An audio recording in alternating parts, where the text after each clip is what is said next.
మీ సునీల్ కుమార్ గాజుల. నిన్నెవరైనా praise చేసినప్పుడు, నిన్నెవరైనా పొగుడుతూ ఉన్నప్పుడు నీకు ఆనందంగా ఉంటుందా?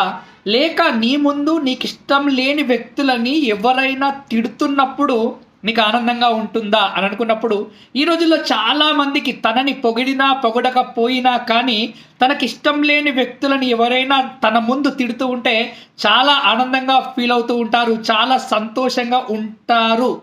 అని అందులో నువ్వొకడివి అయినట్టయితే నీ జీవితంలో చాలా సందర్భాలలో నువ్వు ఫెయిల్యూర్స్‌ని చూడడానికి ఆస్కారం ఏర్పడుతూ ఉంటుంది. ఎందుకు అనంటే ఎంతసేపు పక్కవారిలోని మంచిని చూస్తూ, పక్కవారి ఎదుగుదలని మన ఎదుగుదలగా భావిస్తూ, వాళ్ళకి ప్రోత్సాహాన్నిస్తూ, వాళ్ళని ముందుకు వెళ్ళే విధంగా నీ ఆలోచన విధానం ఉంటుందో, అప్పుడు మాత్రమే నీ జీవితంలో నువ్వు చేస్తున్న పనిలో ఆనందంగా, అద్భుతంగా ఎదగడానికి ఆస్కారం ఏర్పడుతూ ఉంటుంది. ఎంతసేపు ఎదుటి వ్యక్తికి నెగెటివ్ జరగాలని చూస్తే, ఆ నెగెటివ్ మనకే జరుగుతుంది. ఆలోచించు మిత్రమా ఒక్కసారి.